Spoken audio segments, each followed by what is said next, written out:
하나님께서는 사랑의 하나님이시자 공의의 하나님이십니다. 예수 그리스도께서 다시 오시는 날, 곧 재림의 날, 그 심판의 날에 하나님께서는 사랑으로 정의를 바로 세우지 않고 또 폭력으로 자신들의 욕심과 탐욕을 채운 이들을 선과 악의 그 심판을 하게 되실 것입니다. 그리고 끝까지 진리의 말씀을 붙들고 이 땅에서 하나님의 법을 따르며 하나님의 주권을 인정한 하나님의 사람들에게는 최후의 승리와 회복을 약속하여 주실 것이라는 것이 오늘 본문의 말씀입니다. 10절의 말씀입니다. 내가 내 형제 야곱에게 행한 포악으로 말미암아 부끄러움을 당하고 영원히 멸절되리라. 하나님께서는 에돔을 향하여 형제 야곱에게 행한 포악으로 인해 부끄러움을 당하고 영원히 멸망하게 될 것이라는 이 심판의 메시지를 선포하십니다. 이것은 아마도 기원전 586년 그 예루살렘의 멸망의 때에 남유다를 향한 그 어떤 도움도 지원도 하지 않고 수수방관했던 그 에돔에 대한 심판의 말씀으로 생각할 수 있습니다. 그 다음 구절에서 이 에돔의 죄를 더 부연 설명하고 있습니다. 11절 말씀입니다. 내가 멀리 섰던 날, 곧 이방인이 그의 재물을 빼앗아가며 외국인이 그의 성문에 들어가며 예루살렘을 얻기 위하여 제비 뽑던 날에 너도 그들 중 한 사람 같았느니라. 남유다의 그 멸망의 날, 이방인이 그들의 재물을 빼앗고 또 외국인이 그들의 성문에 들어가서 예루살렘에 있는 모든 것들을 약탈하고 빼앗아 갔던 날, 에돔 사람들에게 이렇게 이야기합니다. 너희들도 그들 중 한 사람과 같았다. 형제가 어려움을 당할 때 오히려 형제를 괴롭히고 그 괴롭히는 대상들을 응원하고 지지한다면 이것은 누구나 이해할 수 없는 도리에 맞지 않는 일입니다. 에돔은 어떻습니까? 그 에돔의 뿌리를 거슬러 올라가면 에돔은 에서의 후손이다. 이렇게 이야기를 하고 있습니다. 에서와 야곱의 관계 어떻습니까? 쌍둥이 관계였지 않습니까?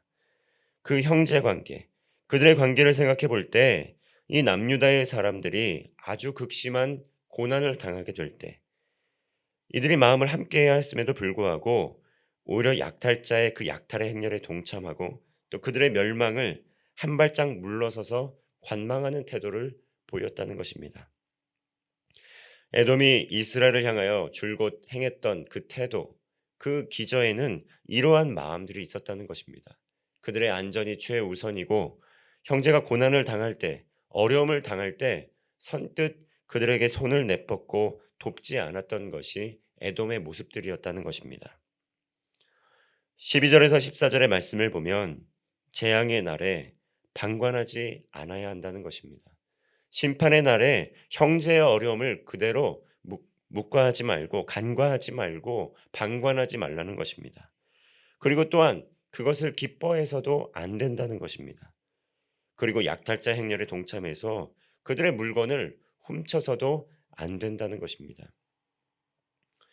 하나님께서는 행위대로 갚으시는 공의의 하나님입니다. 남유다의 멸망, 그들의 우상 숭배 때문입니다. 북이스라엘의 멸망 역시 그들의 우상 숭배와 하나님을 경외하지 않았던 악을 일삼았던 그들의 죄 때문에 심판을 받은 것입니다. 그러나 그들의 심판을 받을 때 그들이 고난을 당할 때 하나님께서는 심판을 하실 때에도 공의의 하나님이시지만 그 가장 밑바닥에는 사랑에서 기초한 공의의 하나님이시라는 것을 우리는 기억해야 된다는 것입니다. 그러므로 우리는 아무리 악한 악인일지라도 아무리 악한 일을 행한 일일지라도 하나님께서 그들의 멸망을 그들의 심판을 결코 마음속으로 기뻐하지 않는다는 것을 우리는 알 수 있어야 된다는 것입니다. 그 하나님의 마음을 헤아릴 수 있어야 된다는 것입니다. 성경을 읽다 보면 하나님께서 그 악을 행하는 이들을 향하여 심판의 메시지를 선포할 때 내가 그들의 멸망을 기뻐할 것이라고 표현하는 본문들도 있습니다. 그러나 또 요나서와 같이 악인들의 멸망을 결코 기뻐하지 않고 끝까지 기회를 주시고 하나님께서 돌이키게 하시는 은혜의 하나님이시라는 것을 우리는 알 수가 있습니다. 도대체 하나님의 마음은 어떤 것입니까? 바로 아무리 악한 악인일지라도 공의의 하나님께서 심판하시지만 그 악인의 멸망조차도 기뻐하지 않으신다는 그 하나님이심을 우리는 알아야 한다는 것입니다. 하나님께서는 행위대로 갚으신다라고 이야기를 하고 있습니다. 에돔은 유다가 강대국의 침략을 당할 때 또 그들에게 그들의 그 상황을 기회로 삼아서 유다 백성들에게 악한 일을 서슴지 않았습니다. 기회주의적인 그러한 모습을 보여주었다는 것입니다. 이 일에 대하여 하나님께서는 에돔의 그 폭력이 그들의 머리로 다시 돌아가게 될 것이라고 말씀하고 있습니다. 15절의 말씀입니다. 여호와께서 만국을 벌할 날이 가까웠나니 내가 행한 대로 너도 받을 것인즉 내가 행한 것이 내 머리로 돌아갈 것이라. 힘을 갖고 있다고, 권력을 갖고 있다고 함부로 약자들을 괴롭히고 또 함부로 어려움에 처한 자들을 또 조롱하거나 또 그들의 약탈의 행렬에 동참해서는 안 될 것입니다. 하나님께서는 힘이 없고 약한 사람들을 괴롭히는 악인들을 그대로 내버려 두시지 않는 공의의 하나님이십니다. 하나님은 어떤 분이십니까? 오래 참으시는 하나님, 노하기를 더디하시는 하나님, 인자가 풍성하신 하나님, 그리고 용서하시되 끝까지 용서하시는 하나님이십니다. 그러나 잊지 말아야 될 것은 이 용서, 이 인자, 이 은혜, 끝까지 참으시는 하나님이시지만 우리에겐 그 마지막 날이 있다라는 것 또한 기억해야 된다는 것입니다. 그러한 것은 최후 심판의 날까지라는 것을, 그 기회는 최후 심판의 날까지 주어진다는 것을 기억해야 된다는 것입니다. 끝까지 돌이키지 않는다면 그 마지막, 그 누구도 그 때와 시기는 짐작할 수 없지만 그 심판의 날까지 돌이키지 않는다면 하나님께서 그 공의의 심판을 통해 선악간에 심판하시고 또 그들을 또 악의 길을 갔던 이들에게는 멸망의 길로 인도하시는 하나님이시라는 것을 기억해야 된다는 것입니다. 아직도 우리 주변을 보면 자신의 힘을 남용하여서 이웃들을 핍박하고 또 가학적인 행위들을 하고 또 폭력을 가하는 이들이 있습니다. 가정에서도 그러한 일들이 일어나고 있습니다. 아직도 옛 습관을 버리지 않고 가정에서 그 자신의 그 가장으로서의 역할 감당하면서 아내를, 때로는 힘이 없는 남편을 이렇게 서로 핍박하고 있는 그러한 이들이 있습니다. 그리고 또 부부가 마음을 함께하여서 힘이 없는, 또 마음에 들지 않는 자녀를 또 여러 가지 어려움을 주고 또 괴롭히고 오히려 부모답지 않은 행동들을 하는 그러한 모습들도 발견할 수 있습니다.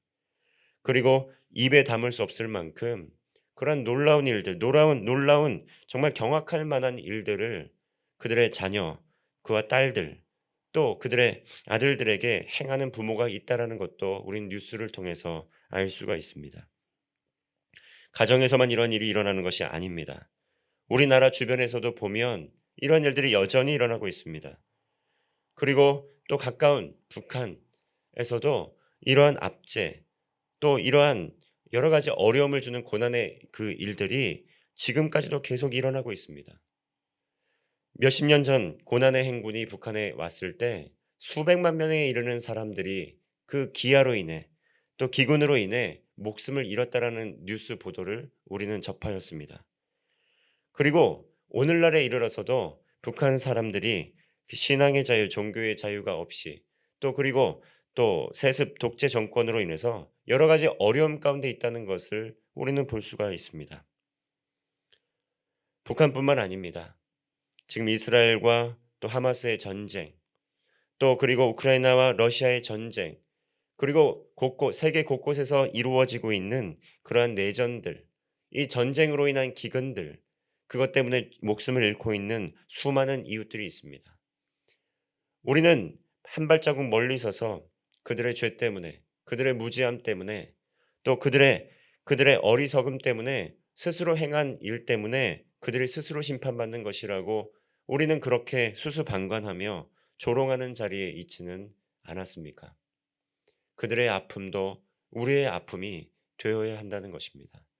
왜냐하면 하나님께서는 구원을 하시되 이 세상 모든 민족과 모든 열방이 구원을 얻기까지 우리를 사용하여 하나님의 사랑과 은혜와 그 복음의 진리를 선포하기를 원하시는 그러한 하나님이시라는 것입니다.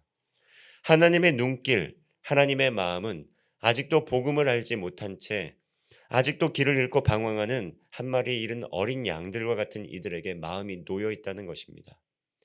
우리나라는 하나님 나라의 복음을 받아들이고 우리는 복음을 믿기 때문에 구원받은 하나님의 백성이라고 자고하는 마음을 갖고 이 땅 가운데 압제 가운데 있는 이들의 어려움을 또 도외시하고 또 그들에게 도움의 손길을 내뻗지 않고 조롱하고 있는 모습이 우리에게서 발견된다면 오늘 에돔을 향하여 말씀하시는 이 심판의 메시지가 우리를 향한 경고의 메시지, 우리를 향한 자각의 메시지가 될 수도 있다는 것을 우리는 기억해야 된다는 것입니다. 하나님께서는 오늘날 우리에게 선교의 명령을 허락하여 주셨습니다. 비록 남유다가 예루살렘이 함락되고 침공을 당하게 되고 멸망의 길로 갔지만 하나님께서는 그들을 향한 구원과 회복의 메시지 또한 갖고 계십니다. 20절과 20절의 말씀입니다. 사로잡혔던 이스라엘의 많은 자손은 가나안 사람에게 속한 이 땅을 사르밧까지 얻을 것이며 예루살렘에서 사로잡혔던 자들 곧 스바라스에 있는 자들은 네겝의 성읍들을 얻을 것이니라. 21절의 말씀은 함께 합독하겠습니다. 21절의 말씀입니다. 시작. 구원받은 자들이 시온산에 올라와서 에서의 산을 심판하리니 나라가 여호와께 속하리라. 아멘.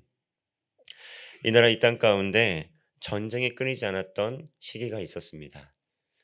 우리나라도 믿음의 선조들이 구호 요청을 통해서 그 믿음의 선조들을 통해서 맞는 믿음을 가진 국가 또 나라들에서 마음을 합해서 우리나라가 좀 여기까지 이를 수 있도록 도움의 손길을 뻗어 주었습니다.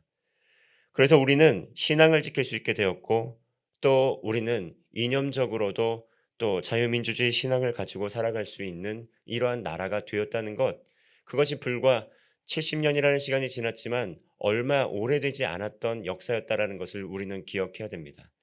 하나님께서 우리나라에게 경제적인 부요함, 또 물질적인 풍요로움, 또 그리고 정치, 경제, 문화적으로 대외적인 영향력을 갖추도록 주신 그 큰 은혜를 주신 이유는 무엇이겠습니까?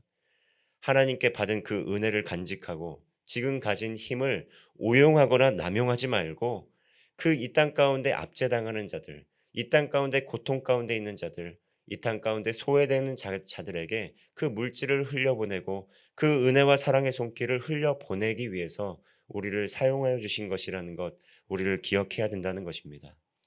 세계 모든 민족들 중에서 이스라엘을 가장 뛰어난 민족으로 삼으신 것은 그들을 통해 세계 모든 민족들이 구원을 얻기를 바라는 하나님의 그러한 계획과 뜻이 있었기 때문입니다. 오늘 하루 우리가 가진 하나님께서 주신 자원들 있습니다. 또 우리가 가진 힘이 있습니다. 능력들이 있습니다. 이러한 것들을 하나님의 마음을 품고 하나님의 사랑을 가지고 때를 얻든지 못 얻든지 복음이 필요한 이들에게 복음을 증거하고 또 물질을 흘려보낼 곳이 있는 곳에 하나님의 마음을 담아 물질을 흘려보내는 하나님의 사람들, 귀한 성도 되시기를 바랍니다. 기도하겠습니다. 사랑과 은혜의 하나님, 남유다의 어려움 가운데 에돔은 그들의 어려움을 조롱하고 또 우습게 여기고 어려움을 기회로 삼아 그들을 약탈하기까지 하였습니다. 그러한 에돔을 하나님께서 반드시 멸하시고 심판하실 것이라고 말씀하여 주셨습니다.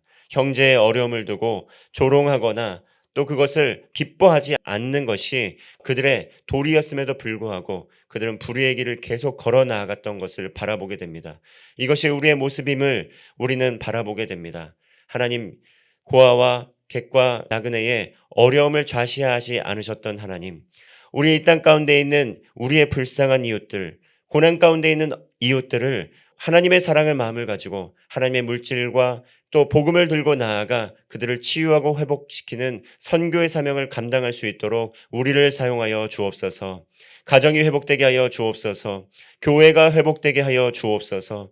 이 나라 민족이 회복되게 하여 주옵소서. 그리고 이 세계 열방이 복음으로 치유되고 회복될 수 있도록 인도하여 주옵소서. 하나님의 그 사랑을 들고 복음을 전파하며 전쟁에 그치게 하시고 기근에 그치게 하시고 하나님 다시 오시는 그날까지 예수 그리스도의 복음을 들고 증거하며 하나님의 나라를 확장하는 성도 되게 하여 주옵소서. 오늘도 그러한 사명을 가지고 삶의 자리로 흩어집니다.